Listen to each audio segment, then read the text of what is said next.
Hello, beautiful people. The following is a conversation between me and Brittney Neunzig of the Empowered Para YouTube channel. We've been wanting to collaborate for a while, and finally it's come to fruition. We talk about loads of things, including coming to terms with paralysis, the power of hindsight and how we can pass on that knowledge to people that are newly injured, the love-hate relationship with being content creators, pregnancy and parenting from a wheelchair, disability, discrimination, dramatization on social media, and so much more. It's a wild conversation, and I hope you guys will enjoy it. So without further ado, Brittney Neunzig, welcome to the podcast. Thanks. I'm happy to be here. Super excited. Good. Give me a brief background of yourself. I was paralyzed when I was 13 in a snowmobile accident, and that sort of took my life on a whole different trajectory than what I had planned for myself. I always say I didn't picture myself as being in a wheelchair when I grew up. Like, that's not what, if somebody said, what do you want to do when you grow up? My answer wasn't, I want to be in a wheelchair and have a YouTube channel about how to help people in wheelchairs. That's just not something that I ever envisioned for myself. I wanted to be a teacher. I wanted to be, into sports. I loved to run track. I did everything athletic. I played every sport I could. And so when I was paralyzed, it was just really sort of a weird thing for me to accept, and I didn't know anybody or see anybody that I could look up to. So I kind of had to figure some stuff out. And then once I did, I was like, oh, it's not so hard to live in a wheelchair. So I was paralyzed when I was 13, went through some stuff, and I met my husband, had 2 kids, and then I wanted to just sort of do something for other people in wheelchairs. So I started a YouTube channel called Empowered Para, where I really just talk about my life in a wheelchair and hope it helps other people so that they have somebody that looks like them when they're paralyzed. Because that was the biggest struggle for me, is I didn't see anybody that looked like me that was doing the things that I wanted to do. And if I just document my life, hopefully somebody comes across my channel that's like, hey, I want to do that, and she's in a wheelchair and I can still do that. So yeah, that's a little bit about me. I don't know what else you want to know, but yeah, that's sort of the Cliff's Notes version of my life. That's fantastic. Yeah, thanks so much for sharing that. That's how we know each other, through YouTube. I commented on a few of your videos. I subscribed to your newsletter, which I think is wonderful, by the way. And then you reached out and said we should do something together. And I said, well, would you like to come on the podcast? And here we are. Here we are. Yeah. It's really interesting how small the world, the disability community is, I guess, on YouTube. And there's really not a lot of us out there making YouTube videos about our lives in this whole scheme of YouTube, when you would think that there's however many, like, thousands of vloggers out there. There's like dozens of wheelchair, vloggers or people in wheelchairs making videos about their lives. So I just thought it was cool. I felt like your energy matched mine. So yeah. Yeah. You've had quite a lot of success with your channel. I looked and I thought that you'd been doing it for years. And I looked today and I realized that you've only been doing it for 2 years, and you're like creeping up on 20,000 subscribers, and you've got a huge following. Sometimes when I look at your videos and I feel like, oh, this was only released, like an hour ago, you've got like 53 comments. Like, people are always like really engaged, and you've got like a close following, not just like views or whatever, sort of like those vanity metrics, but like a real engaged audience that seem to like really care about you, and that's just really wonderful. I think that's the thing that I'm most proud of, is that I have built a really close-knit, loyal community around my channel. And at first, views really were important to me, but they're not now, just because I know that it doesn't really matter. If you get 1 click, it counts as a view. And if somebody watches it for 4.5 seconds, that's a view. So really, for me, it's the engagement that matters. And so if I'm getting lots of comments on my videos, that's sort of the metric that I think matters. And if I'm getting not very many comments, then I start to worry. But yeah, I'm pretty proud of how fast it's grown. I definitely have other channels that I've been watching and looking up to. And then the algorithm just drives me crazy, because there's people that I love on YouTube like you, and I'm just like, I share your stuff, and I just don't understand why the algorithm sometimes doesn't, not that your channel's not growing, I'm not meaning to say that. I wish other people's channels were growing really fast. And I think as a Canadian YouTuber, mine's growing less fast than the US YouTubers that I'm following. So maybe it's like a geographical thing. I'm not sure, but I think women in wheelchairs have it easier. Not that like we can talk about that if you want or not, but I see a lot of male YouTubers that are in wheelchairs and I'm like, what? Why are like their channel's so great? And then I see a girl with like 2 YouTube videos and she's got like 1,000 subscribers and I'm just like, yeah. So I think but yes, I'm very proud of my channel. Yeah, and so you should be. You've got some great content. I was looking at your channel and you've got 137 videos. No, sorry, you have 134 and I have 137. So you're behind. You have like 3 less videos than mine, but like 19,000 more subscribers. Which is so weird because you're honestly the one person on YouTube that I watch that's in a wheelchair. Not that I don't love the other ones, but I just don't feel like I have anything to gain from a lot of the other ones because there are a lot of how-to channels and stuff. And your channel is really, I don't know, I just really like the way you vlog. I love your style. I like your whole Christmas with your parents thing. Like, I just love the way it's just so laid back. And I just love the way that you vlog. And so I hope that your channel explodes because mine sort of had like an explosive growth there for 4 months and now it's back to where it was before. And I hope that happens for you too because your channel's great, which is why I encouraged you not to quit. Remember when you were like, I might not keep YouTubing, and I'm like, no, don't quit. Yeah. Well, I do have a bit of a love-hate relationship with YouTube, and it's not to do with like the vanity metrics of the views, although I do have a weird relationship with that. And I was going to ask you about the same. It's just the fact that sometimes I feel uncomfortable. Like I feel like I'm oversharing on the internet, and some of my videos I do believe are like pretty good. I get consistent views on them. I feel like they're evergreen. If you're injured and you're in a wheelchair and you come across a certain, like I say, a certain type of my video, it's evergreen. It's like, oh, you can gain inspiration from it. You can be like, oh, this guy, he was in a dark place, and this is how I feel. I can relate to that, and he's gone through the other side, which is good. But then there was a point where I was like, do I want to be a YouTuber? Why am I still churning out these videos? I've got to like think of ideas of like videos to make. And it just became more of a, like, I think the YouTube algorithm, or at least it's being a YouTuber, it's like, oh, you got to make a video every week and upload regularly. And I was like, well, I don't know if I want to do that, like, I'm not sure if that is the relationship I want to have, like churning out content for the sake of churning it out. And I was going to ask you if you ever feel that way, because you've got some great videos. I love it. And you're churning them out all the time. And I love seeing them. So how's your relationship with YouTube in that respect? I would 100% classify it as love-hate. I just literally was editing a video and I said, I really want to take you guys on this vlog, but I don't want to take the camera. And I said, I can't take my audience on my day without taking the camera. Because I don't hate having the footage, I hate getting the footage. I hate taking the videos, not making the videos. Mm. And so if I could just get somebody else to take all of my footage and I just put it together in a nice story or the way I want it, that would be wonderful. But yes, I do have a love-hate relationship with it. It's really hard. And I feel sometimes like I am churning out videos just for the sake of churning out videos. And I have a really hard time thinking of a topic sometimes. And I can just tell sometimes my energy isn't there in the video. And usually those are the ones that don't do that well because I'm not intentional and I don't feel like making a video. So I don't know if that's just the shit sandwich. Like there's always a shit sandwich in something, like you got to get up to go to work and do the thing. And maybe this is the shit sandwich that you got to eat for YouTube. But I don't know. I'm struggling with that right now in terms of like what I am as a YouTuber and if it's a business or if it's just a hobby.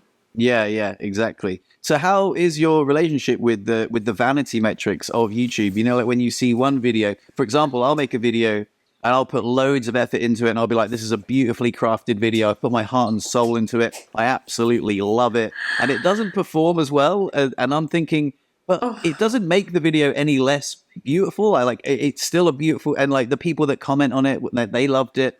but for some reason, those vanity metrics do have an effect on me. And the YouTube Studio app says, oh, well, this didn't perform as well as your last 3 videos. You know, it's a big old thumbs down. But it's actually, does it stifle your creative process? Because I know that it has affected me in the past, and I've had to sort of rethink my relationship with the views, because it could just be as simple as like the thumbnail wasn't that good or the title wasn't clickbait enough. But it, you know, so what are your thoughts?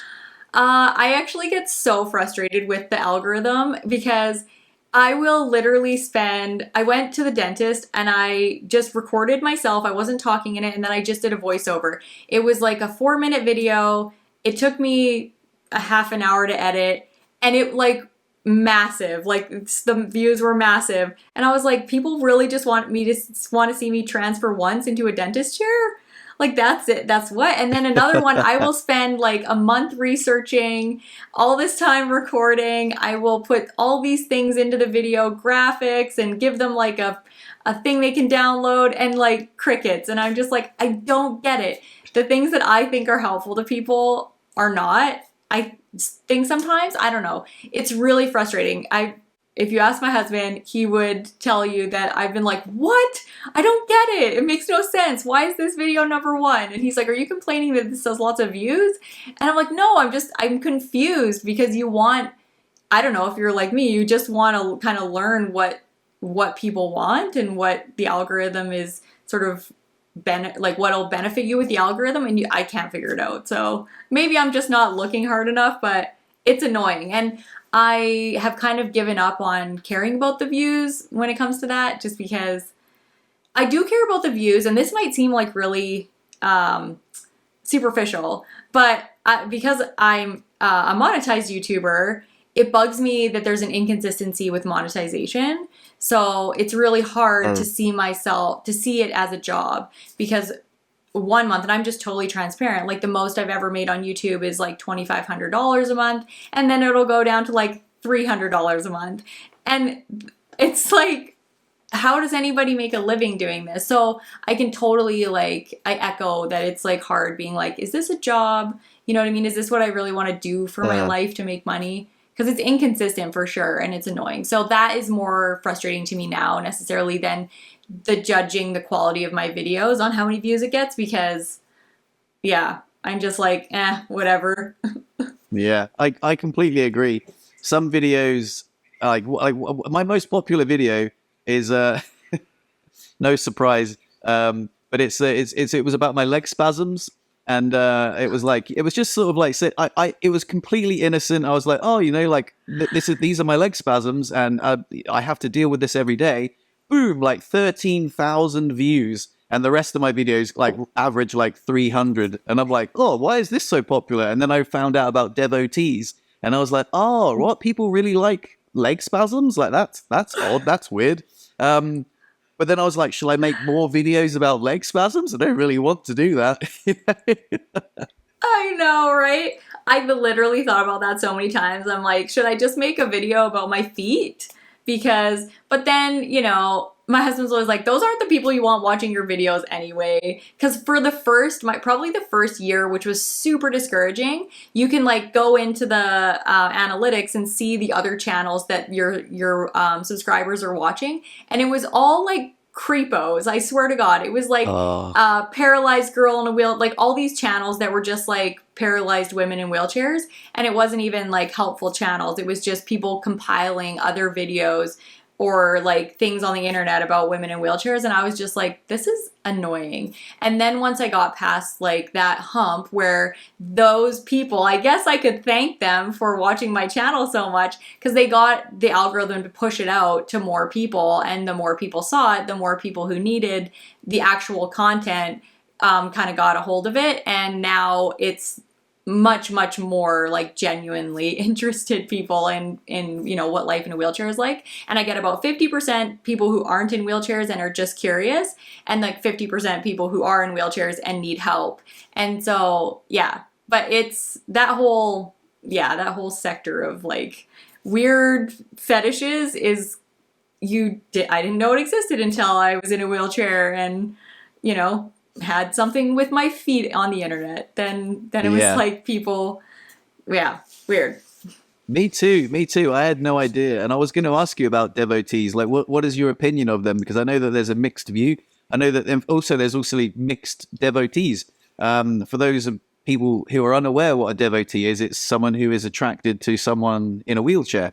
And I think there are some people that are creepy. You know, they like feet and spasms, and that's like their sort of fetish. But I've heard so a lot of positive stories about women in wheelchairs finding partners that are devotees, and traditionally they could be like either firefighters or in the army, or like I guess people that are big and strong and they want to protect someone, and it's not to do with a fetish. It's more of a I don't know, but to be honest, there's part of me that's like, oh my god, there's like a whole like group of people that love people in wheelchairs. Like, what a great, what a score, you know? Like, you when you first get injured, you're like, am I ever going to find romance again? You're like, yeah, there's loads of people that love you just because you're in a wheelchair. But then there's also this juxtaposition of like, well, I'm more than just the wheelchair, you know. So I wanted to ask your opinion on that. I think that devotees are just like any other, thing in the world. There's good ones and there's bad ones. There's creepy ones and there's, ones that don't have bad intent. There's guys that are like this just in general, like men that are like this, women that are like this. So I don't think the concept of devotees is necessarily a bad one. I think that it's a great thing that there's people out there that find a wheelchair attractive, because there's enough women and men in wheelchairs that lose self-confidence about how attractive they are after their injury.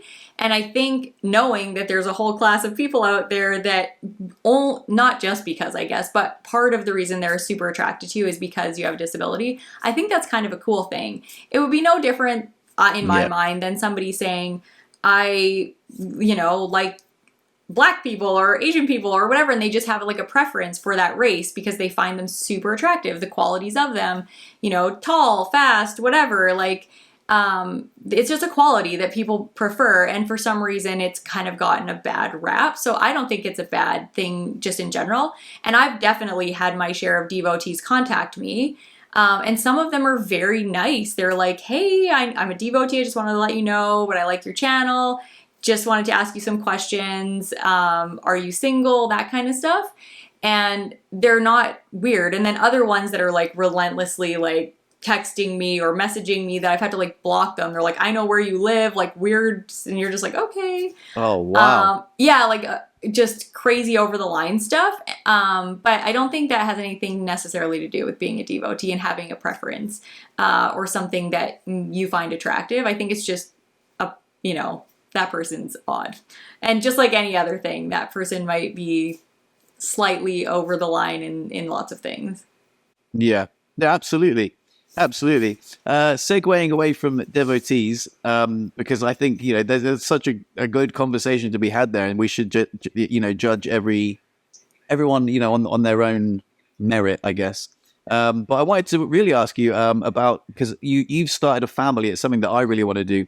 But I guess I don't have to be the one that carries the baby. And I really wanted to ask you, I know that you've documented it on your channel, but what was it like getting pregnant, in a wheelchair? Because I can imagine it being absolutely terrifying, So, was it a planned pregnancy? Tell me more. No, it was not a planned pregnancy. So it probably couldn't have been it probably couldn't have been a worse situation when I got pregnant. Sorry, that was like me trying to say all these words at once. So I had just broke up with my boyfriend of 7 years. He was my boyfriend since I was 14 to 21. I'd broken up with him. 6 months later, I met my now husband. I was in my second year of university. I was going to school to be a teacher. And I had only been with Joe for 6 months. My parents weren't really sure about him. And then I got pregnant completely unexpectedly. I knew how it worked. So I always say it was like an accident, but I know how pregnancy works. So yeah, I was not planned. And it was terrifying because one, I was in my second year of university. That was not my plan. My parents were still getting really comfortable with Joe. And I'd only been with him for 6 months, so I wasn't even sure whether it was like a forever thing. So yeah, it was like a whole bunch of stuff that just terrified me. But and I don't know if I tell many people this story, but I was like really afraid of being a mom. And then I like was driving to school, and on the back of this one car was just a giant bumper sticker with a baby that said, "Choose life no matter how it shows Oh, up." And I was like, oh, that's it. I'm like, it's going to be fine. Like, it was just a really good reminder to me that life sometimes gets chosen for you and you just have to roll with it. And I think when you have a disability, you kind of learn that a lot. Like, there's lots mm, of stuff that comes that you are uncertain, and most of it we're able to sort of tackle and figure out. And I did the same thing with being a mom. But yeah, it was a really scary, stressful time. And then once I figured out that it wasn't that hard to be a mom in a wheelchair, then I was golden. But before that, I was like, I yeah. don't know what I'm going to do. I don't know how I'm going to be alone at home. And how did Joe feel? Because you were pregnant with Jacob, and how old were you? Uh, how old am I now? How old were you when you were pregnant with Oh, Jacob? so I was 22. So I had just broken up with my boyfriend at 21, and then my birthday was in January, and I found out I was pregnant in. So I'm not sure if I got pregnant. I can't think of the timeline, but he was born in October, and I thought I found out that I was pregnant like end of February. So I think I got pregnant in when I was 22, but Yeah.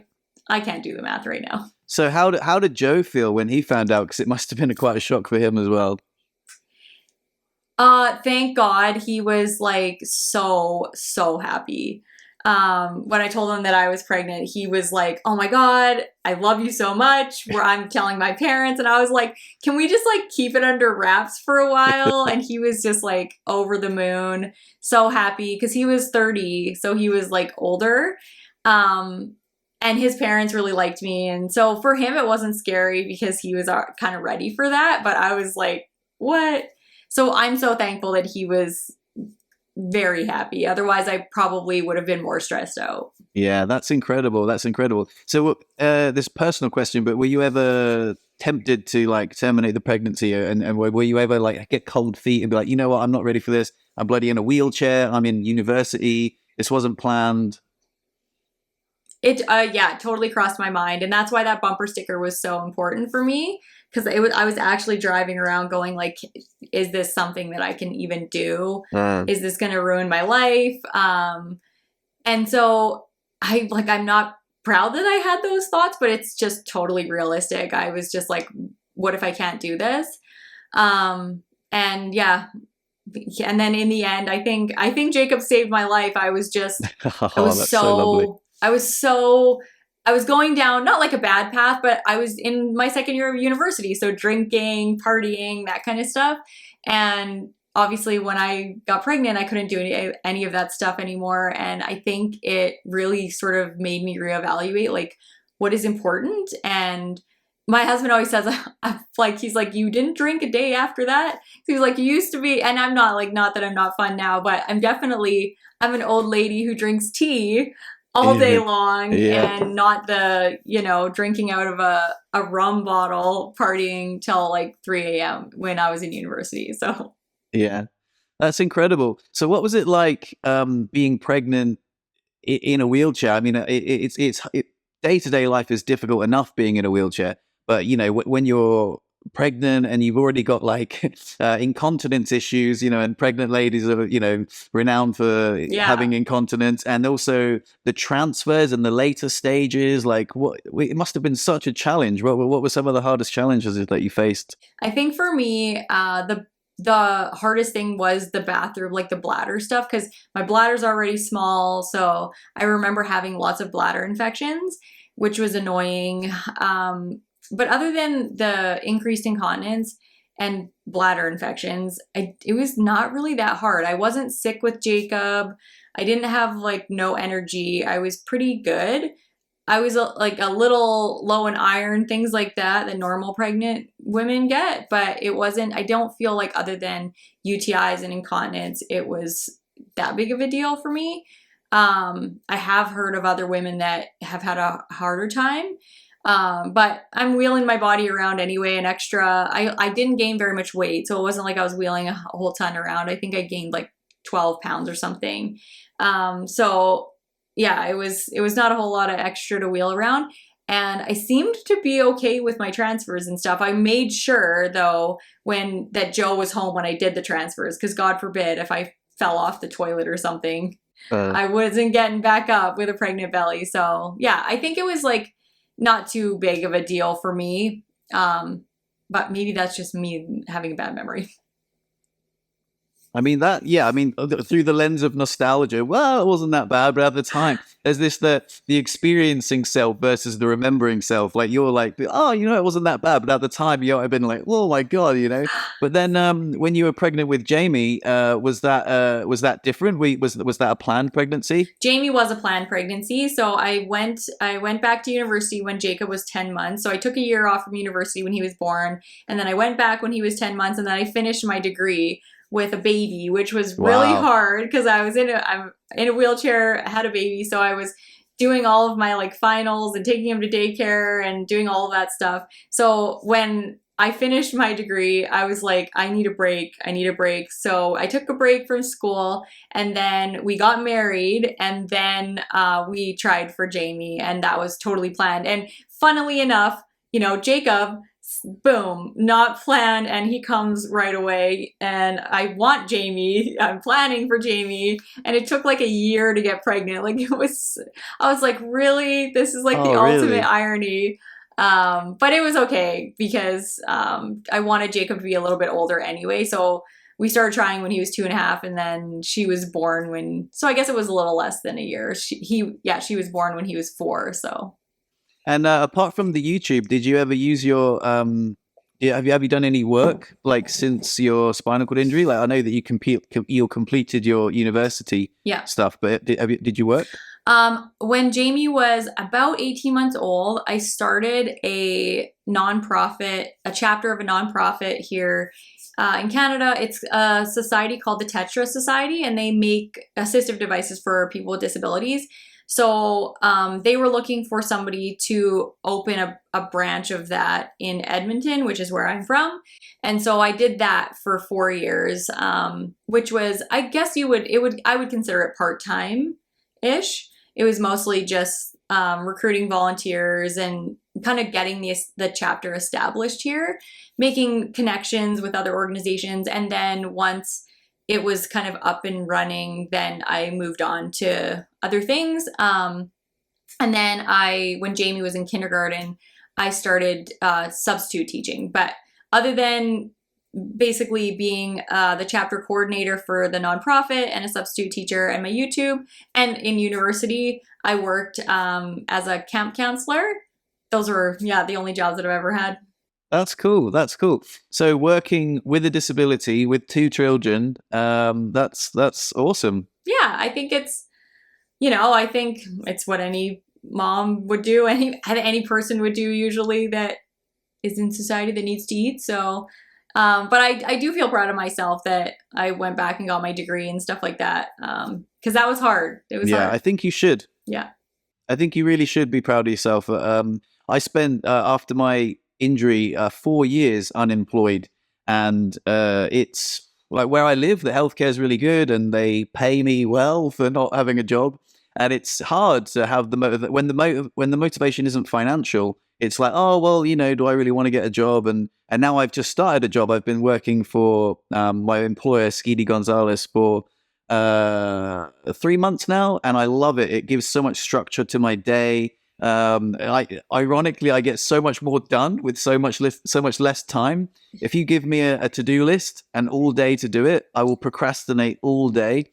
Whereas if you say, oh, I start work at 3 and I finish at 8, I will do so much before 3 o'clock. I'll like go to the gym, I'll go swimming, I'll all the things on my to-do list, go shopping, do all my errands, and then I'll come to work, and I've got a great team that I work with, and it's just brought so much joy and structure and routine to my life. Like, it's so bizarre. Not having a routine can be so destructive, and I would encourage anyone with a spinal cord injury, if you can return to work, then definitely do, because it's brought me it's just also, if you enjoy your job, it really helps that like I really enjoy my job, and the team here are great. But yeah, it's really wonderful. So do do you have any advice for anyone that's like newly injured? My biggest advice for people that are like newly injured is to set the bar higher than other people will ever set for you, because you're capable of more than other people will ever give you credit for. And that's not their fault. I think people just naturally see people with disabilities and they set a kind of a lower bar and be like, oh, if if you do anything, you're great. You're sitting in a wheelchair and it's amazing. We should feel proud of ourselves, even for small things, because sometimes it is really challenging to be in a wheelchair. So I'm not saying that people shouldn't feel proud of themselves if, they've only managed to get out of bed that day, have a shower, cook supper, that kind of stuff. But if you want more for your life, then set the bar wherever it makes sense for you. If that day showering and cooking supper is the bar, and when you reach it, you're like, woohoo, I'm super proud of myself. But if you start to feel like, I want more out of my life than this, then set the bar higher. And I, like you, had a low bar for a while, quite a while. I actually got an insurance, like a payout in my accident. So I have like an insurance annuity. And so, when you don't have like a financial incentive to go to work consistently and stuff, then it can sometimes kind of be like, and then you're like, what am I doing with my life, really? And so, that's why I always found something else to do, even if it was just small. And now I have a totally different outlook on what work is. It's something to actually help me grow as a person. And for me, creating a higher income, I guess, is for me to be generous and give to other people and give back to other people. So I'm not just going to work now for myself. I'm going so that I leave something to my kids and I can help other people in wheelchairs and do cool stuff for them, giveaways, whatever, if there's somebody that I think really needs help. So just having those incentives, I think is important. But set the bar. That's my advice, is set the bar higher than other people are going to set for you. Yeah. Because I remember when you first got injured, well, not firsthand, but from your story, is that I know that you were quite young, but your mum took care of you quite a lot, didn't she? And and I know that you were probably suffering, so I know that your friend Blake passed away, and that must have been really painful emotionally, but to get to sort of, I guess, outsource your self-care to your mum for so long was easy, and it wasn't until you moved out of home, when you pushed outside of your comfort zone, and then when you realized what you could do. And I think if I'm right, it's when you met the quadriplegic lady, and she sort of was a bit of a tough love, and she was like, you can take care of yourself better. Why aren't you doing that? So and that was the catalyst that you needed. Yeah, that was the catalyst I needed. I was from a small town and I didn't see anybody, like I said before, that looked like me, that I could even remotely see myself in. You need somebody to relate to. You need somebody that you can relate to, I think. And it was really easy for me to make excuses because I didn't have anybody. If somebody told me, you should be doing more, I just could tell myself all day long that they didn't know what I was going through and they weren't one to talk. And so I spent almost 5 years with my mom, literally not just like caring for me a lot, but entirely. I couldn't put on my pants. I couldn't transfer. I couldn't go to the bathroom by myself. I couldn't cath. My mom had to come home for lunch to cath me. She had to get up in the middle of the night if I needed to pee. It was literally like having a baby again. And I feel so bad for like the 5 years that I put my poor mom through that. But it was not great for sure. And I felt bad about myself because I knew deep down, I knew I was capable of more. And I think that's why for me, my advice is always set the bar higher, because everybody around me, just was like, that's okay. And my mom always said she knew I would sort of snap out of it, but I'm like, what if I didn't? What if I didn't? What if I didn't? So, eventually I needed somebody to tell me that the bar was really low. And, luckily I respond well to tough love, and now she's like one of my best friends in the world. So Yeah. Yeah, that's good. I think I had the same, not to that extent, but when you first get injured, it's very hard because you feel very sorry for yourself. You don't know what's possible. And to be honest, I am so happy that I live in the time of YouTube, because I found Wheels to Walking. Richard from Wheels to Walking reached out to me. Well, I reached out to him He's great. personally, and he mentored me. And through his videos, like, he started his channel basically when I got injured. So like every week there'd be a new like kick-ass video about like living life in a wheelchair and being awesome. And I'd be like, oh, this is amazing. Like, what, you know, that was such a fantastic role model for me. Like, he literally saved my life. He absolutely, I was in a very deep, dark place. I was suicidal. I've documented it all on my YouTube channel.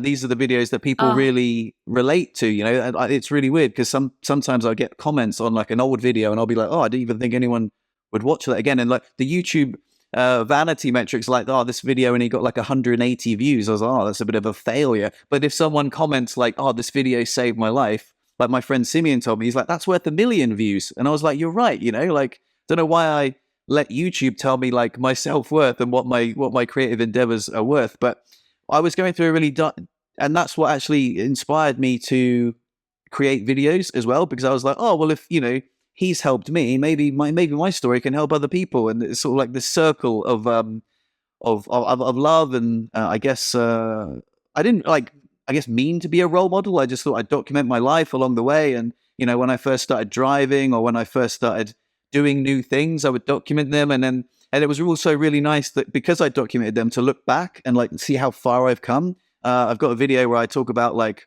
it took me 2 hours to do a poo, and I was really stoked because the day before it took me 3.5 hours to do a poo. And I was like, oh man, I've almost like halved my personal best. So, and it's lovely to have documented that for other people to watch. You know, it's really great. And you know, like I say, I credit Richard with just being such a good egg and just reaching out and like personally and through his YouTube channel. And I also like so that was the motivation for you to start your channel too, like to be a role model?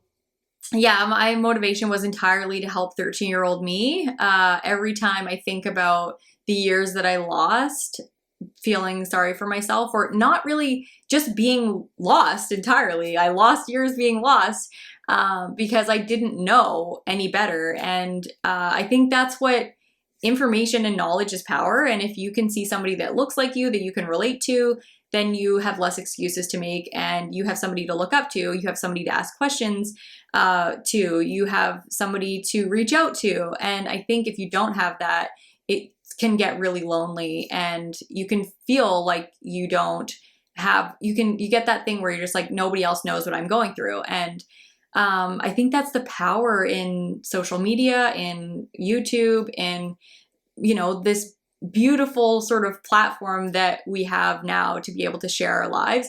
There are horrible things about it too, but I think especially for people that there are not very many of us worldwide, even with spinal cord injuries. There's only 4,000 people in the province I live in.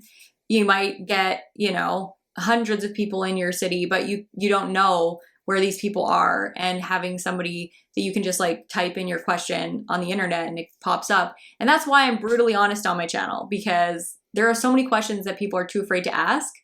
That was me. I would never, ever ask somebody how they went to the bathroom, or, you know, what was it like to have sex, or, you know, how long does it take you to poop? I would never, ever have had the confidence to ask that of somebody in a wheelchair. So I make sure that I just say the things that people are thinking before they have to ask them.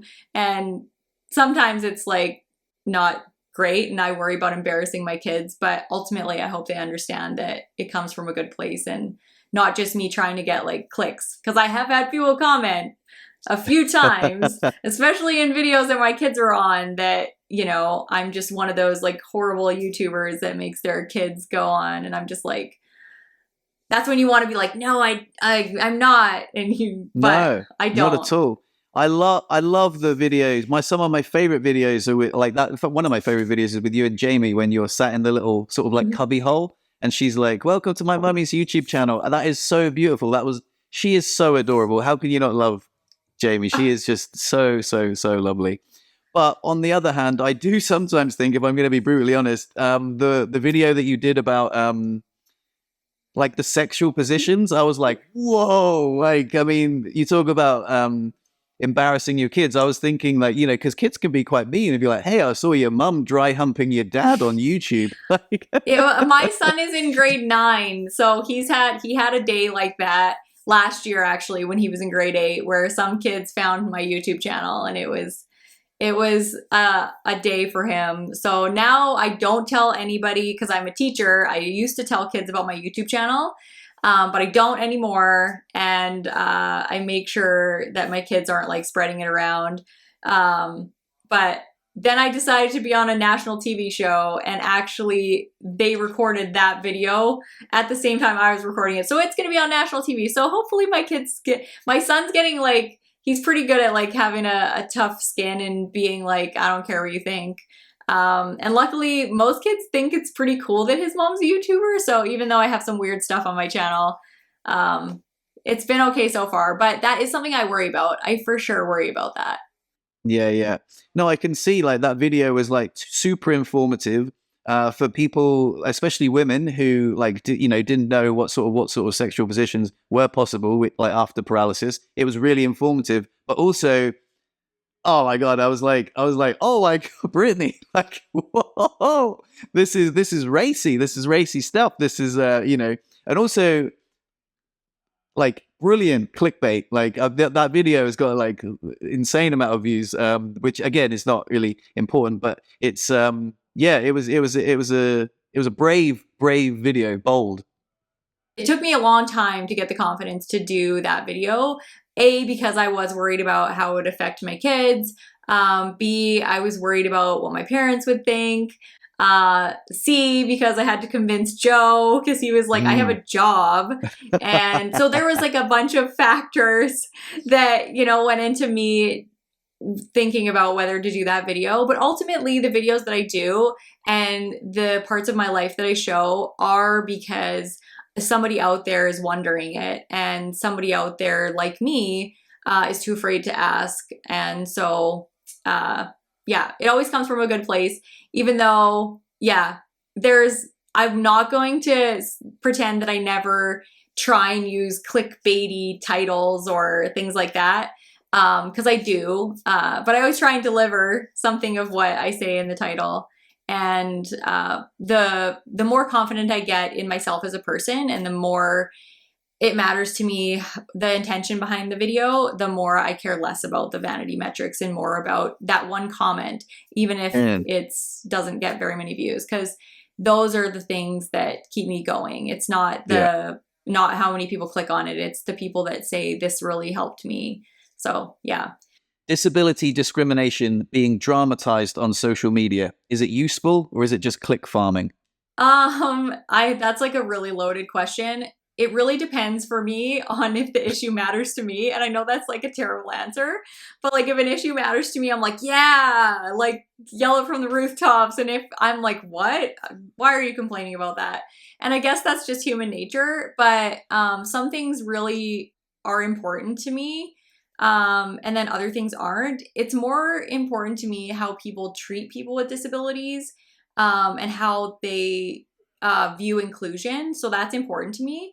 So I like things that are about that, but not in the way that's like preachy and, like you're doing this wrong. I hate that kind of content, because at the end of the day, I think if you can't relate to somebody, or if you're yelling at somebody, then they're immediately defensive and they're not relating to you at all. They're just kind of figuring out how you're different than them and how they can defend themselves.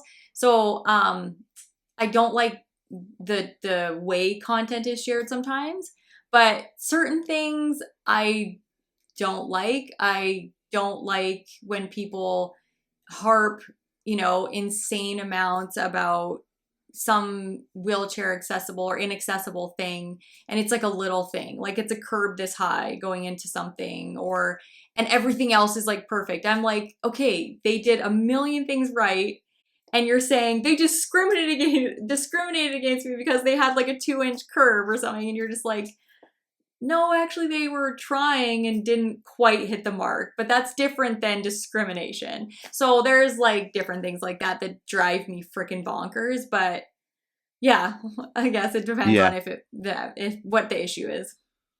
I have a bit of an issue with it. I've spoken about it on the podcast before, the way the hashtag disability discrimination has been misused completely, because something is inaccessible, or someone's, for example, plowed a road and prioritized the road, and because the snow on the sidewalk, they're like, this is disability discrimination. It's like, no, it's you can't expect everything to be accessible. Like my sort of motto is, you can't expect the world to adapt to you. You should adapt to the world as best you can. At the same time, I do believe that there are causes worth fighting for. But I just feel like sometimes, like you say, people misuse it. They say this is discrimination, or they'll go to like a hotel room and they'll complain about like the tiniest things, and you're gonna be like, well, like what about, like you say, what about all the things that they did do right? I mean, that there's one part of me that's like, yeah, people need to be educated, but sometimes people complain a lot. People, but then and there's part of me that's like, do people with disabilities complain too much, or do people complain too much, or does the algorithm reward outrage? Like we were saying about clicks and views. Like if I put like a video saying, oh, I managed to get in and out the swimming pool without the lift, people will be like, oh, nice, well done. If I'm like, hey, they should have had a lift and they didn't have one, then people will be like, oh, yeah, fuck the swimming pool. Yeah, that's so true. I think the algorithm rewards anger and negativity. I think it's human nature. That's why the news is terrible and awful, and so I think that's part of it. And I don't think you really get anywhere by complaining. Like the way that I've gotten anything in my life is just by showing up.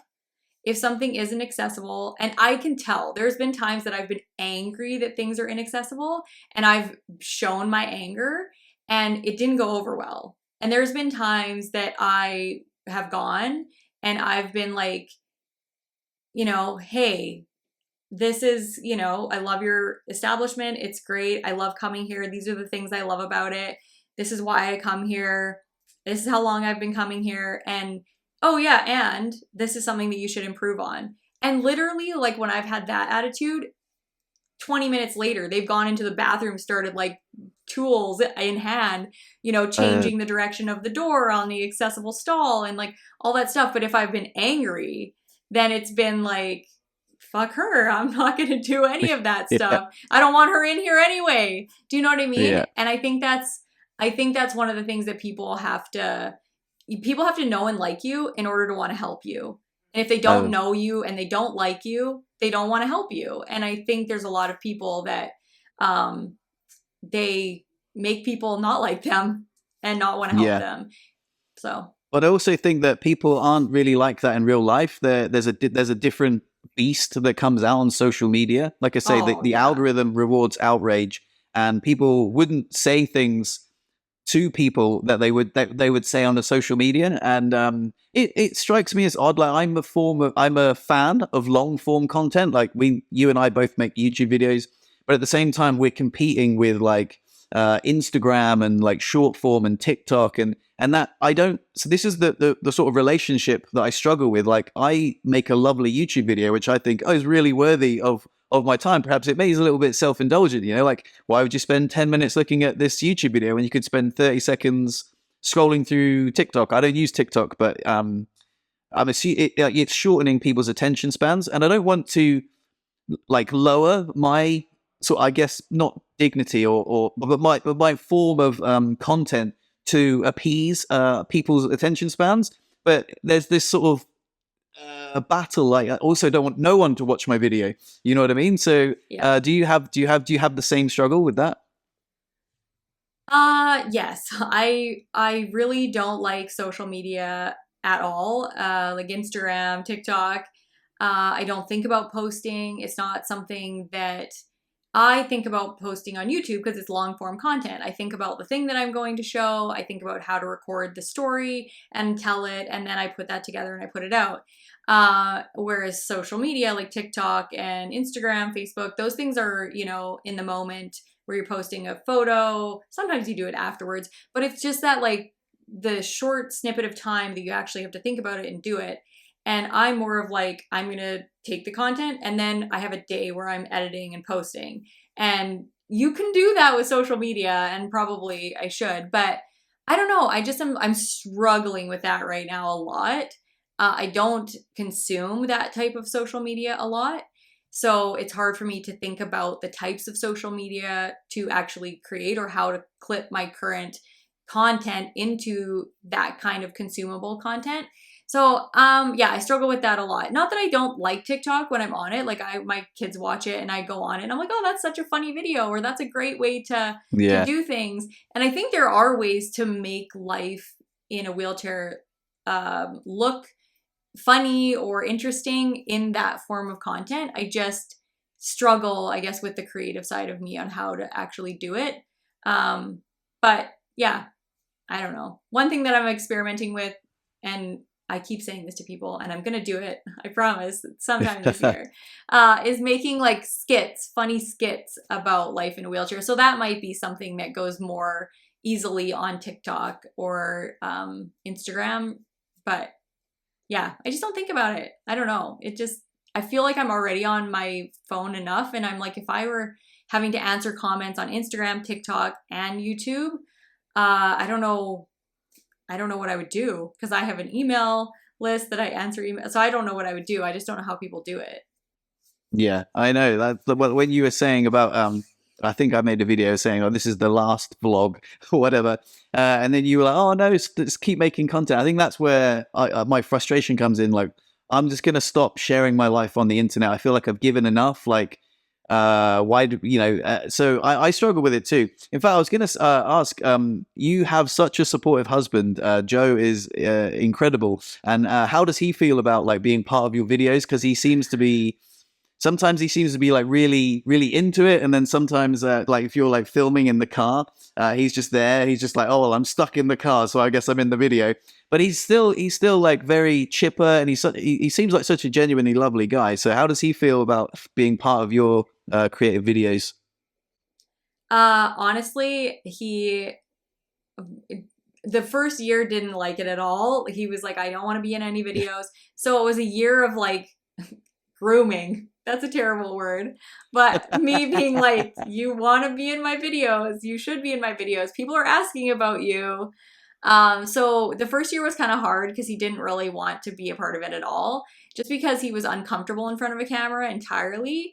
So I wouldn't say that he was unsupportive, but I wouldn't say that he was extremely supportive of my YouTube channel if he had to be in it. And now he's still kind of like that, because every endeavor that I sort of take on, he gets roped into it somehow. I signed with a modeling agency that my friend has, and then they asked my whole family to model and have, so he's like, what, why do I have to do the things that you're doing? And I ask him to film a lot, and he's just like, why do I have to film the thing that you're doing? And I'm like, because I can't do it very easily. And so there's definitely contention there. From time to time. But if we're doing something fun and it's laid back, like we're on a family vacation or something, then he doesn't mind. But if it's like something that is on a weekend that he has plans and I'm like, I need to get this YouTube video out, can you please help me? If it's that kind of a situation, then he's like, really? Do I have to do this now? So I think it's more about like the stress level he's under, or the time crunch that I'm under, that makes the difference in how he feels about it. But he's one of those people, and so am I, that like, and this is awful sometimes, I'm just like, if you make a YouTube video and you're like not in a good mood, and then you put the camera on and you're like, hey, welcome back to my channel, you're like, and then you like turn it off and you're like, I hate you, go away. So there's those kinds of times too, but not very often. Yeah, that's fantastic. That's so good. I think I had the same relationship when I was with Lou. She used to be like, oh, because we'd be doing stuff and I'd be like, oh, I'll film this for the YouTube channel. And I quickly whip my phone out. And then she would sort of like groan and be like, oh, why can we just enjoy the moment? Do we have to vlog it? And I'm like, yeah, people love it. People, people really like, they love it. And in the end, I think she had a mixed relationship with it. But yeah, I completely relate. But yeah, it's nice. Like it's that juxtaposition of wanting to share the moment and realizing, oh, this is a wonderful moment that I could edit into and curate into a beautiful story and share with people who will really love it. And also, can I be bothered? Yeah, and that is like the best way I've ever heard anybody put it. Just that like, oh, I don't want to. So I struggled. Yeah, I just did a vlog about me getting ready for like this event that I was going to. And it was a painful like 3 days of me starting vlogging. And then by the end of the day, I didn't do anything. And then me picking it up the next day being like, it's been a day and a half since I vlogged. And then I just like pieced it all together in this terrible concoction of like what I did in the 3 days leading up to this event. But yeah, I want the memories. I want the memories for myself and I want the story for my YouTube audience, but I don't want to take the footage. It's like a weird thing. And I guess if you could have somebody that was like an impartial person that was just following you around at all times, taking footage for you, that would be like the ideal. But that's not realistic. So it's, like I said, it's the shit sandwich of YouTube. Yeah, exactly.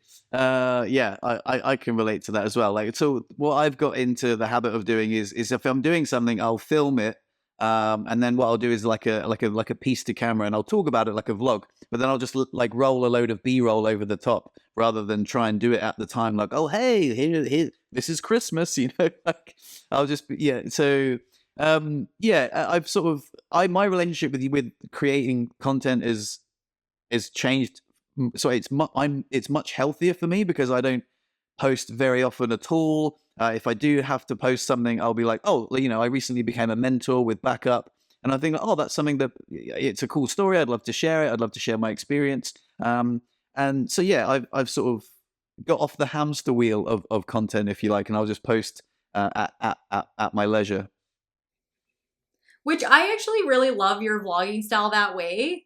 And it inspired me to actually do more voiceovers because I was like annoying people when I was like taking content and I was actually vlogging in the moment and talking. It was sort of taking away from the whole experience and making it awkward and less authentic for the people around me. And so I was like, oh, like Freddo. I keep wanting to call you Freddie. I swear to God, I was like, okay, I won't do it again. I promise. I don't mind. Freddo. Call me but it's not Freddie. Like. It's Fred or Freddo, right? Yeah, I prefer Fred, but it's fine. Oh, okay. So anyway, I was just like, yeah, Fred doesn't he doesn't talk to the camera in all the things. He's just like putting a bunch of B-roll over top, which the way you put the story together is very enjoyable to me. So I was just like, oh, that's really cool. Yeah, I've picked up a lot of things from your channel that were helpful to me on my channel.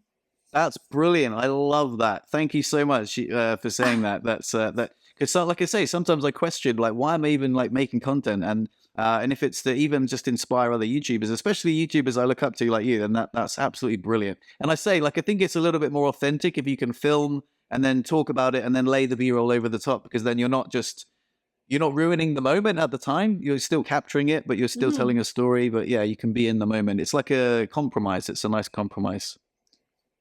The other thing that like I never really thought about with the voiceover and adding B-roll over top of it is I've had a couple people that are blind that have commented and said, thank you so much for changing your vlogging style because I don't know what you're doing in a music piece that's just no talking. And I changed it after I saw your vlogs like that. And so I don't always do it, but I've done it now.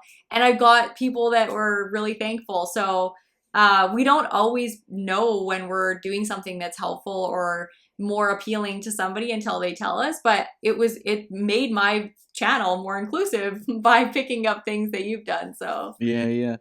One more question. I want to segue away from YouTube because there's a question I really want to ask you. But how's your relationship with the whole like, comment, subscribe? Because I find it's so cringy. I hate saying, smash the like button or like leave a comment or like if it's something engaging, like, this is what I feel. If you feel something, then feel free to comment. But like, subscribe. I feel like if you found value in the video, then you will like it, right? Like you're a grown up. You know that if you like the video, then the YouTube algorithm will send you more videos like this. And if you really like it, then you'll subscribe. But I hate like asking people to subscribe. It feels really cringy. And I just wanted to ask you how you felt about that. Well, I can tell you the amount of times that hearing somebody ask me to subscribe has motivated me to subscribe. It's exactly 0. I subscribe because I enjoy their content. So I used to say that in like the beginning, and I'm just like, why am I saying this? People know what YouTube is. They know that if they enjoy the content, they can subscribe and see more of it. Or they can come back and Google, like I have a couple people, they're not even subscribed, they're just like older folks that they just keep Googling my channel, which is fine because they don't want the notifications and all that stuff. If that's how you want to consume content, that is up to you. I don't think people need to be told how to consume your content.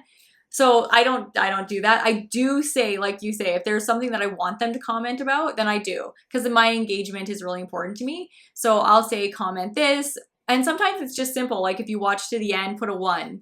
Then I know who watched all the way to the end. Or like in one of my Christmas videos, I said, leave me a Christmas emoji if you get to this part. So some of things like that I'll do just for fun for myself and fun for them. But yeah, I hate that like, subscribe, turn on that bell notification thing so you get notified next time I post new content. Like, come on, really? I just don't like that. Yeah. We're very similar in that. It feels really cheesy and inauthentic, and I don't like it. So, yeah. Now, one question I really wanted to ask you, and this is what actually inspired us to do a podcast, is that you put out a newsletter and you said most people with spinal cord injuries would take bowel and bladder function over walking. And then I replied and I said, I don't think so. I have a different perspective. Imagine what you could do when you were walking. Like all the possibilities if you had the use of your legs back, and how many times do you wee or poo in a day, but you could walk, like, and how much easier would it be to clean yourself up if you could stand up? And then you said, you know what? Yeah. That's an interesting perspective and I wanted to discuss it. And I said, well, why don't we talk about it on the podcast? So I literally have changed my perspective on that entirely. And I don't know why I never thought about it the way that you had put it before, but it's so obvious to me now. I'm like, why would I ever choose bowel and bladder? Especially like maybe I would worry if I like had an accident or something standing up, because now if I have a pee accident and I sit down, it's under my butt.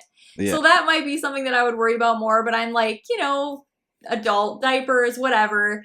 But you could still go and hike with your family. Wear a diaper, you know what I mean? So I think my perspective on that has changed.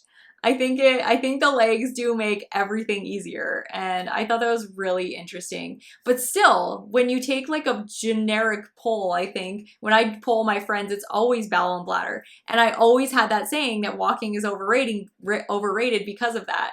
So, but yeah, I don't know why, just the way you explained it, and you're like, these things would be way easier, even if you still couldn't use your bowel and bladder, if you had the use of your legs. It just made me think about it a lot more than I have ever thought about it. So now I think my perspective has totally shifted, which is really funny because I've been saying the same thing for years, and one really good argument has got me like, whoa, that's mind blown. Yeah. Well, that's really interesting, because I would be interested to know if other people felt the same way. Also, I will have to say there is a caveat to that. Like, I don't suffer from fecal incontinence. I do manual stimulation for doing a poo, and I use catheters. Yeah. And I also am very fortunate in the fact that I have sensation when I need to go for a wee. So I'm like, oh, I need to do a catheter. Me too. And also I realized, you have that as well? I do have bladder sensation. So Yeah. I literally had maybe like 2 like poop accidents in the whole time that I've been paralyzed, which is like 23 years. So I don't get fecal incontinence either. But I do get the occasional like bladder incontinence. Oh. But it's not usually like where I'm like soaked. It's like a little wet spot, Yeah, yeah. and that's it. Because I can Exactly. feel when I have to pee. So if I've just like waited too long or I have a bladder infection or something, then I'll leak. But yeah. Yeah, so that is the caveat. I can feel when I need to pee, and using a catheter is really not that big a deal. It really isn't. Um, so, but also, yeah. So also, I found out this is something new. I figured. So I thought when I need to wee, it's urgent. You know, I need to go now. I figured out recently that I could actually hold it in like way better than I thought.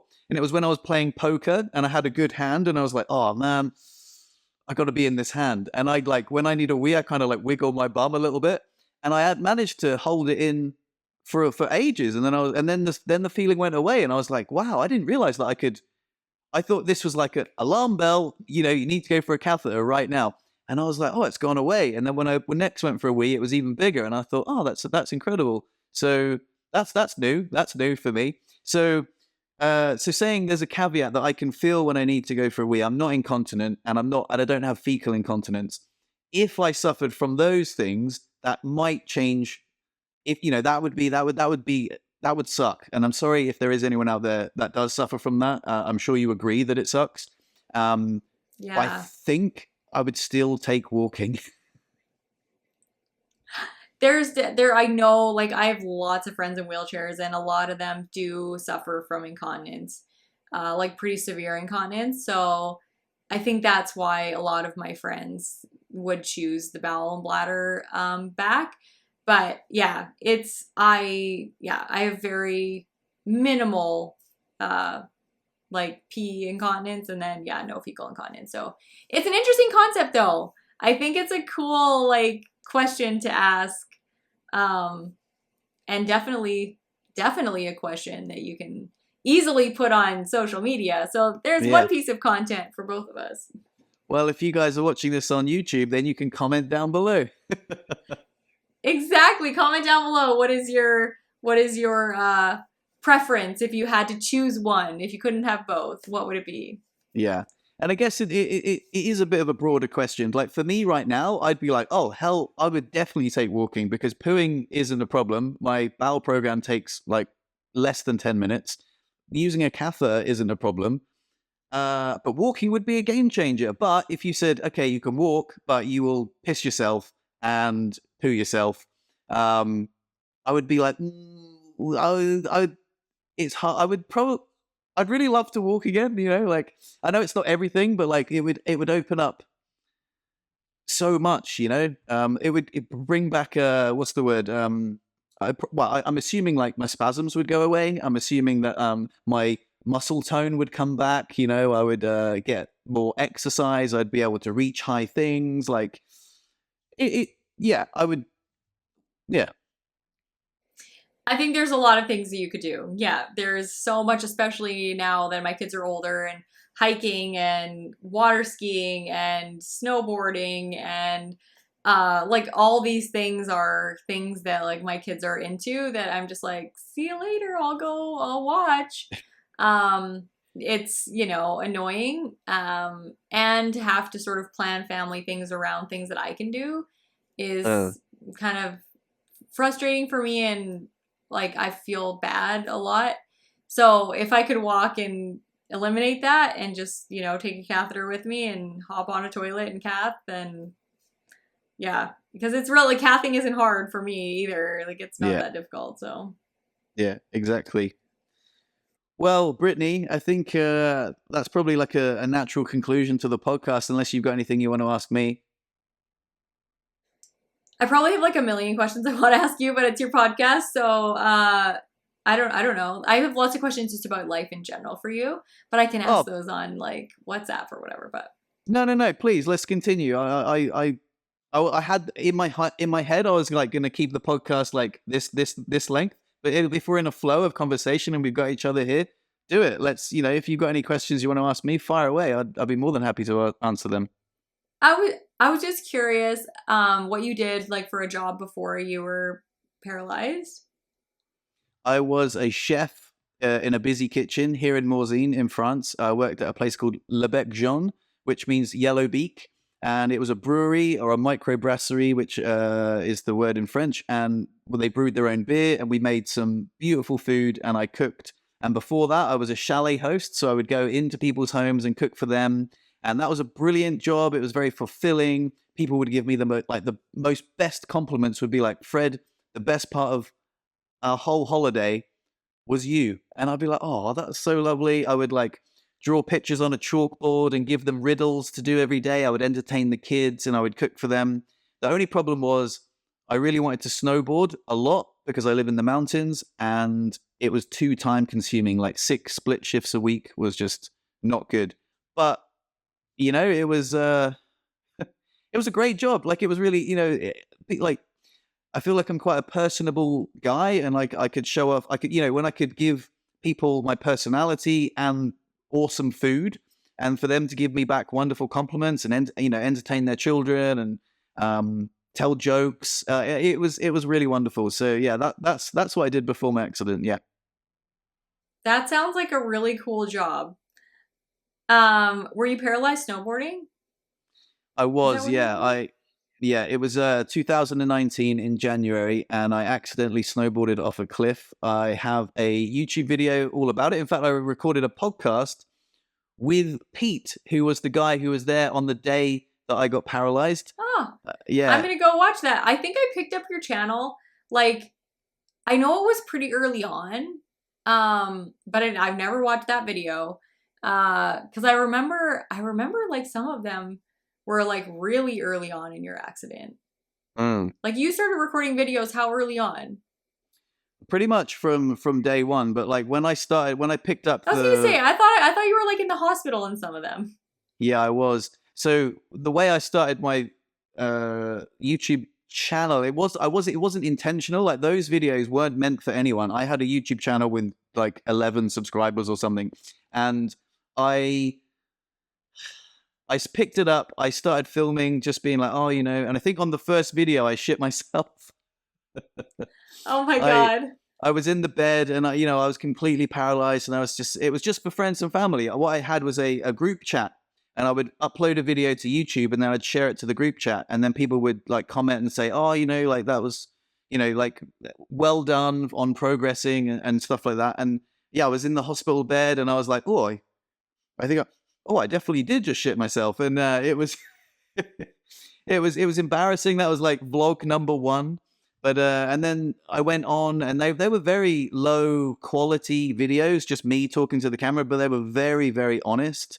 I was talking about how sad I was, and if I'd ever be able to put my trousers on again, and like, oh, today was a good day, today was a bad day, and it was interesting because I didn't have the YouTube algorithm or like the view count to go on. It was just me sharing it to a group chat of my friends that were interested, and then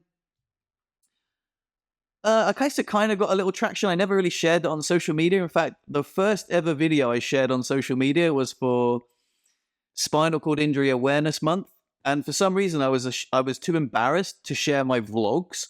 And the first video I shared was how I pee and poo as a paraplegic, and I spoke about manual stimulation and catheters, and I shared that one on Facebook. And of all the videos to share, like the most, like the manual Yeah, no stimulation thing kidding. was, yeah, it was like my deepest, darkest secret. If anyone finds out I do that, that would be horrible. And then I was like, just share it. So yeah, a lot of it was also I was on opiates a lot, so I'm almost in this like bit of an opiate haze. So it was almost like I was like drunk filming, but you know what I mean. So it was almost like I was a bit Yeah. high and oversharing a lot, and that's how it started. And then I think through talking to Richard and seeing his content, I was like, oh, maybe I could take this YouTube thing a bit more seriously. And then I started uploading. I guess I wanted to. I think there was one point I made a conscious decision to try and be a YouTuber and like upload every week. And that's when my love-hate relationship started with like the views and the vanity metrics of like, well, why didn't I made a really cool video, which I thought was a cool video. I think it was really early on. It was like my cat had a sex change because I thought my cat had, and I thought it was a great clickbait thumbnail, but it was actually a really funny video because we took my cat to the vet, and what happened was the cat pissed on me. And I was like, and Lou was like, "Do you really need to go back and get changed?" I was like, "Yeah, I do. I've got cat piss on me." So anyway, we went back, got changed, went back to the vet, and the cat that we thought was a boy, he had like a little sort of cut behind his ear, turned out to be a girl. And that was really weird. The vet was like, "Oh, your cat's actually a girl." But then the funny bit was, when we went to the supermarket, I actually pissed myself. So I went to change my trousers because I had cat piss on me, but then I actually pissed myself. So it was actually a funny, what's the word? A funny story about spinal cord injury, but I guess the thumbnail sucked, the title sucked, and the video bombed, and I was just like, oh, screw YouTube. That you do get like that though sometimes, because it is really annoying when you think something's funny. And I have this thing now where I will take out parts that are me legitimately like being myself, but because I think it's like a waste of time. So I struggle with like, the rules of YouTube, because sometimes they'll, you'll hear an expert that says, get to the point, be as concise as possible. People don't want to know, all the stupid stuff you're doing all day. And then other people are like, people want to know who you are. Your personality is what sells and all that stuff. So there's a lot of conflicting information out there about how to actually be a successful content creator. And it's kind of like infuriating. Like it's so exhausting sometimes to try and be like, what do I do? And I'm less worried about that now. I just like be myself. But you never really know which video is going to help people. And I think that's the power of just being like, fuck it, I'm posting this. I don't care. Because like somebody might have watched those early videos of yours that you're in the hospital, and that's where they are exactly. And that's the thing that's going to help them. And now they see you later on as a very successful, confident, funny, like all these things, that you're still the same person. And I think you have a unique perspective in terms of like, disability and how you should exist in the world and how you relate to other people and what you deserve. That entitlement piece, I think, is a really powerful perspective, because there's so many people that feel they deserve to be entitled because they're paralyzed. And so I think it's just posting whatever you think, feel, do is the most important thing. And if one flops, who cares, right? But it's hard not to worry about that. Yeah. That's interesting. I think like I can't even imagine posting myself early on. Like I can't even imagine the bravery that took when you weren't even sure. Like I feel like I've got most of this figured out.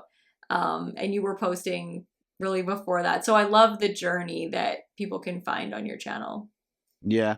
It's interesting because there was a time where I wanted to go back and like, so if anyone finds my channel now, there's a part of me that wants to go back and delete like the rubbish videos. So like just, these are just the best ones, instead of having to siphon through all the nonsense. Yeah, I had a guy recently who had watched all my videos from like day one to like present day, and I knew that because he would comment on every one, be like, "Oh, this is so funny! You are cracking me up! Like honestly, I cannot believe, like." And I was like, "Really? Like this was 4 years ago. How on earth did you even find this? Or like, how are you spending all this time like looking at my journey?" But he found it very interesting, very entertaining, and it does craft a wonderful story, and it's there. But yeah, and I guess it's interesting, like whether people want to watch it or not.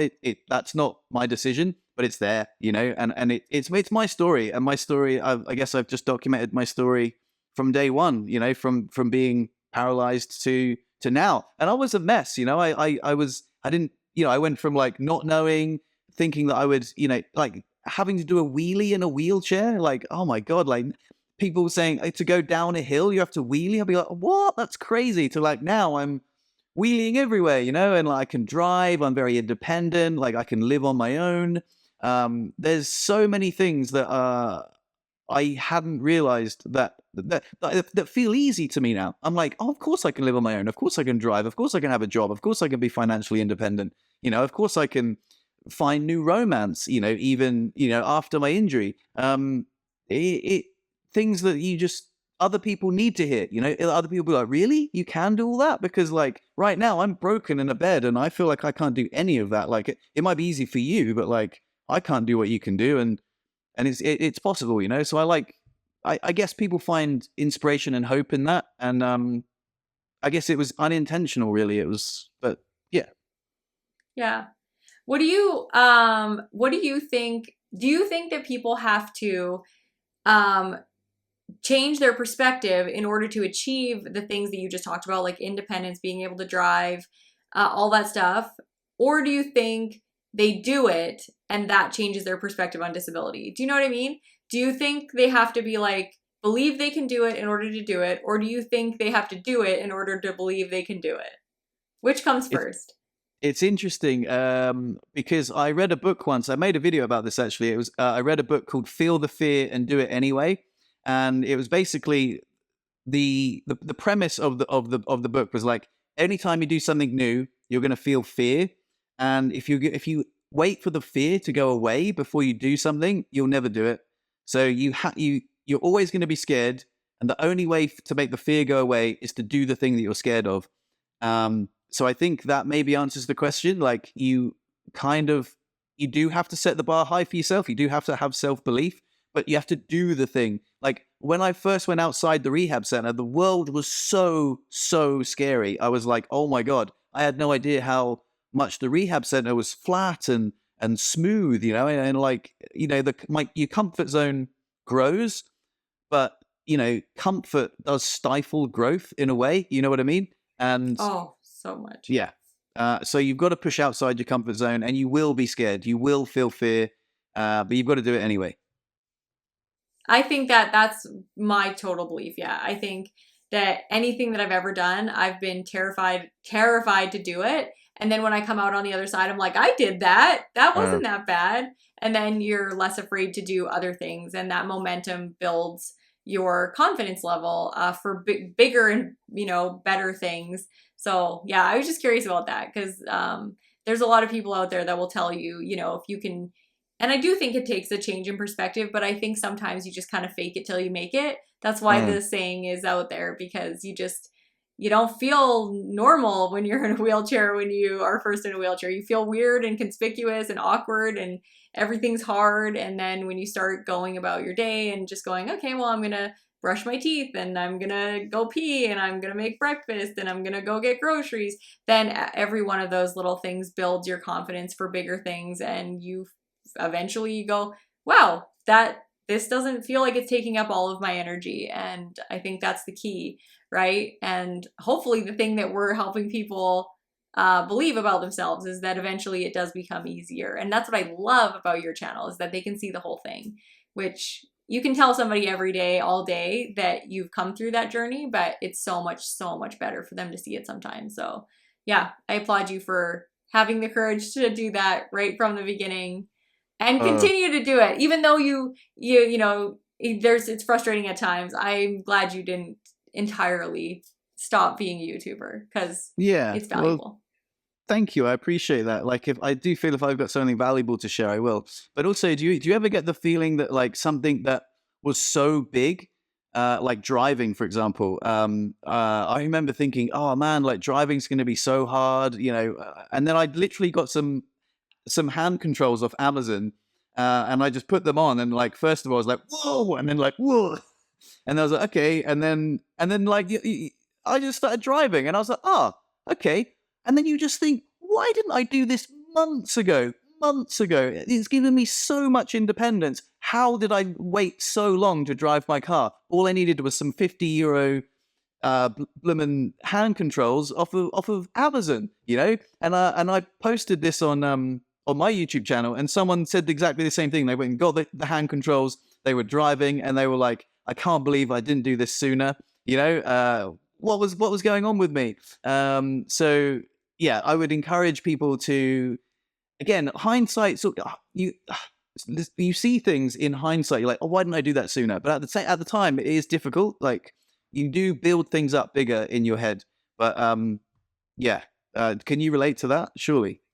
I think so. I think when you're first paralyzed, all the little things that you were little things in your life before are the big things. Going to the bathroom, getting dressed, driving, wheeling around outside. All those are all little things before, you know, walking outside, getting dressed, going to the bathroom. All of those things are little things and they become the big things. And I think partly it is because we make them bigger things in our head than they actually are. But I think that's human nature. I do that that's why I'm a procrastinator in general. That's because like I just do that. I make things bigger in my head. I make the task harder, longer, more arduous. And then when I do it, I'm like, oh, that's like took half an hour, I guess.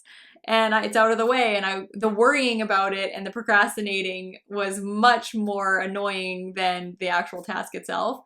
So I don't know if I'm the only one that's like that, but I'm just like that in general. And I always say that I'm a slow learner or maybe just a slow starter.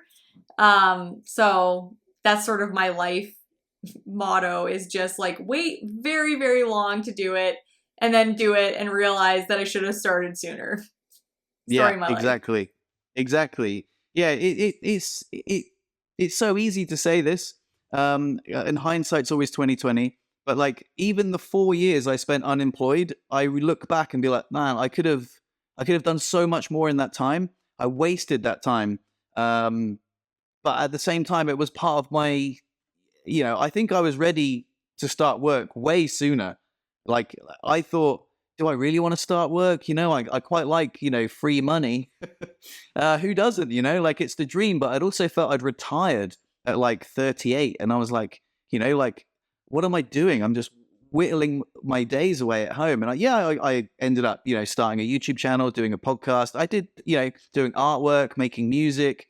I did have creative outlets, but still this job, like, again, if I could go back and be like, hey, idiot, go get a job sooner because it will bring more energy into your life. You'll have not only tasks to complete, but people to interact with every day. And, you know, it's just, yeah. So there's just so many things that I wish I'd done sooner, but I'm glad I've done now. And I can share that with people. Again, it's nice to have a platform like now, and someone might listen to this and be like, you know what, maybe it is time I get a job, you know, or maybe it is time I got some hand controls, and maybe it is time I, you know, like your example was a really good example. Like you were sort of, I guess, in that comfort bubble with your mum, and then you were like, well, bloody hell, I've got to live on my own now, and and then also being put to shame by someone who is like more disabled than you. Yeah.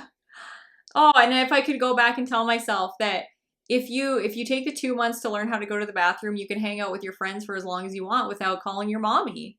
You know what I mean? Like those are, you think what you're doing, staying in that comfort zone, is actually like safer, but it's not. You're missing out on so much by not staying in that comfort zone. And sometimes we're thrust into a really uncomfortable world like spinal cord injury, and sometimes we choose it.